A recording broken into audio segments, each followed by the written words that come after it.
and it's sometimes it's not action, but it's more about your reaction. Right. Stuff's gonna happen. It's inevitable. Stuff is gonna happen. But how are you reacting? I'm talking to myself. Because I got some stuff going on right now. I'm talking to myself. Can I talk to myself? Can I talk to myself? That's when we do it to ourselves sometimes. I'm telling you, if you look at any motivational speaker, any leader, any speaker, preacher, before they deliver that message, I'm telling you, they have delivered that message to themselves first. And they are actually telling you, they're basically having a conversation with themselves, and you just easdropping. That's it. You know what I'm saying? Just there, telling listening to the story. So here we got you went out of that because you said you were in the house and then transitioned to an apartment. Because when I moved into Houston. Here's the thing, we were trying to do it our way. We weren't trying to do it God's way. So when we moved out there, we moving into an apartment with a whole other couple who got kids, and they're not even officially married. They're not even established. You know, we had the plan and thought it sounded good to have the family together and stuff, but we weren't ready. We did not have patience for God. We did not seek Him first to find out if that was supposed to be, because honestly, not that I regret things that take place in my life, but if we would have, I'm pretty sure I wouldn't have moved out there when I did. I wouldn't have went through certain things, but everything happens for a reason. Everything happens for a reason. Most definitely. Because remember, my wife was talking about, we had moved off 2 years and we're back in the area now, and we were talking about, man, it was a hard time out there. You know, it was real in them streets out there. You know what I'm saying? It gets real. I'm telling you, the struggle is real. Yes, it is. Yeah, I gotta make a shirt. The struggle. Hey, listen, I'm making me a shirt. Hoping nobody rip me out. The struggle is real, but so is my God. Okay. Come on, make that. Yeah. Well, we were out there trying to live it up and stuff like that, and we're back here in the area. And we're like, we don't even miss it.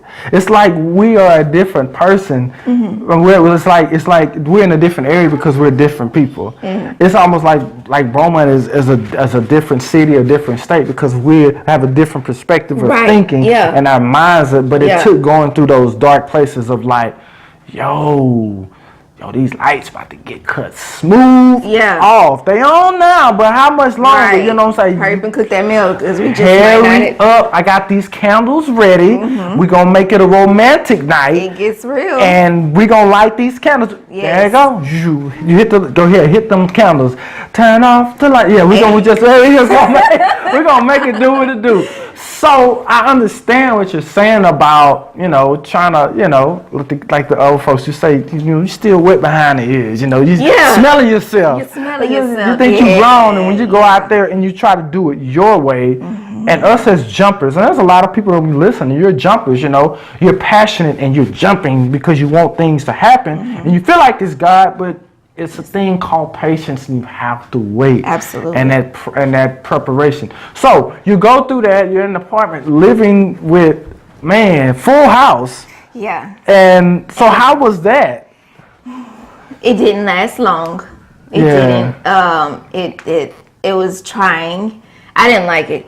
It was one of those things, where you find yourself upset with what you have going on now.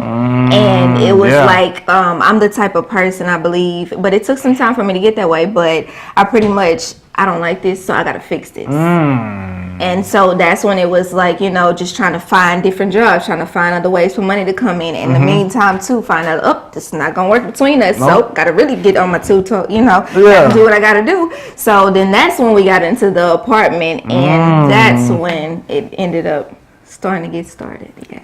Wow. Yeah. So the noodles are in the pot, on the stove, and it's about to boil over. Yeah. So take us through that. Like, it was I guess it was a mixture of where you were and all of that going on.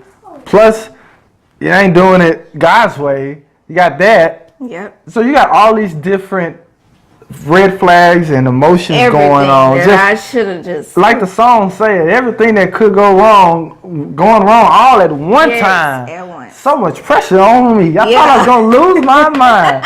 So how did that how did that end? How did that end, and how was that transition out of that? Out of the relationship that I was in. Yeah, and that whole apartment relationship, did that come in sections, or how was that?